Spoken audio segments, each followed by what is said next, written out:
De plus en plus de nouvelles tombent sur Ninjago, des leaks, des teasers, des extraits, des trailers et aujourd'hui on a affaire à un mini trailer, un extrait en fait de la saison 2 où Lloyd raconte ce qu'il s'est passé durant sa vision ou même simplement un rêve, on sait pas vraiment. En fait on voit qu'il est tombé du ciel carrément au début de l'extrait et ça peut encore être dans sa vision en fait, dans son imagination. Donc c'est ce qu'on compte analyser dans cette vidéo, on va analyser l'extrait donc que je viens de poster. En fait l'extrait est sorti en anglais sur la chaîne de Lego mais je l'ai sorti en français sur ma chaîne YouTube. Si vous voulez voir la vidéo, elle est juste en haut à droite, je viens de la sortir. Premièrement, si je devrais qualifier cet extrait, je le qualifierais de mystérieux. Franchement mystérieux, et on apprend des nouvelles données. On sait, alors, il nous a parlé d'un ancien maître et un professeur.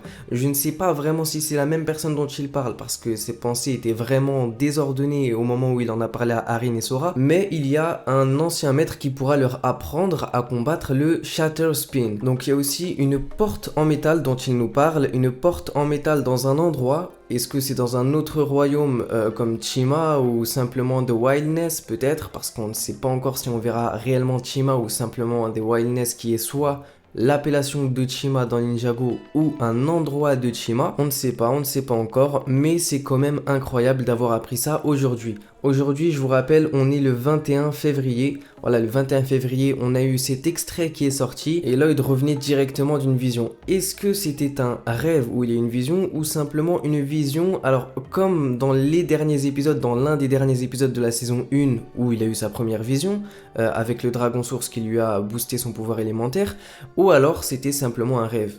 On ne sait pas vraiment parce qu'on le voit quand même réellement tomber en fait, tomber du ciel en fait, on le voit tomber dans le monastère. Donc moi personnellement je pense que c'est exactement comme quand il s'est fait booster ses pouvoirs élémentaires et à ce moment-là, dans les derniers épisodes de la saison 1, à ce moment-là il était tombé exactement de la même manière. Il était tombé dans une sorte de désert en fait, d'un autre royaume où à ce moment-là il a vu les tombes des ninjas, etc. etc. Je vous le rappelle pas, j'imagine que vous avez suivi. Et donc là on a exactement la même chose. Bon, après, Arin et Sora arrivent parce qu'ils ont entendu le bruit que Lloyd a fait, ils se réveillent, ils parlent et petit à petit Lloyd remet ses idées en place. Mais dès le début, il a vraiment du mal. Il dit beaucoup de choses insensées quand on ne connaît pas en fait la vision qu'il a eue. Alors là, dans cet extrait, quelque chose de quand même important, on a eu uniquement le passage où Lloyd raconte sa vision. On n'a pas eu le moment de la vision.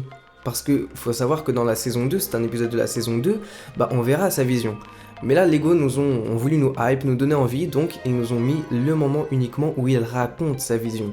Donc on n'a pas toutes les informations, on n'a pas d'image, on n'a pas de nouveaux personnages, donc en action, etc. Pour l'instant, on a juste l'explication de Lloyd qui est d'ailleurs très vague. Alors moi, ce que je trouve assez intriguant et étonnant, c'est la porte en métal dont Lloyd a parlé à Arin et Sora. Il y a une porte en métal avec un professeur. Comme je vous ai dit en début de vidéo, je ne sais pas, on ne peut pas vraiment savoir si ce professeur est le vieux maître dont il a parlé ou pas, parce que il a tellement lancé ses idées tellement rapidement qu'on n'a pas trop d'infos, mais on a quand même appris l'existence de cette porte en métal. Est-ce que c'est une porte en métal qui va tout simplement ramener à un autre royaume? Alors, on sait que dans le Rocher Éternel, avant, à l'époque de la série Lego Chima, dans le Rocher Éternel, il y avait un emplacement qui permettait d'aller dans un autre royaume. Maintenant, il est inactif, mais ça a existé. Donc, est-ce que c'est quelque chose de similaire? Je ne parle pas directement du Rocher Éternel, mais est-ce que ce serait quelque chose de similaire dans un autre royaume que Chima et que Ninjago? Dites-moi ce que vous en pensez en commentaire, vos théories. En tout cas, cet extrait est vraiment très... Il donne énormément envie. Franchement, dès que je l'ai vu, j'ai sauté de joie, je vous mens pas. J'espère qu'on aura bientôt d'autres extraits similaires mais avec plus d'informations. Si on a vraiment l'extrait de cette vision là de Lloyd avec les images de la vision, ce serait vraiment quelque chose de fou. J'espère que cette vidéo vous aura plu et que vous aurez pu apprendre les nouvelles de Ninjago. En tout cas, abonnez-vous pour avoir toujours les nouvelles de Ninjago, les leaks, les sorties, les fuites, etc. Et on se dit à la prochaine.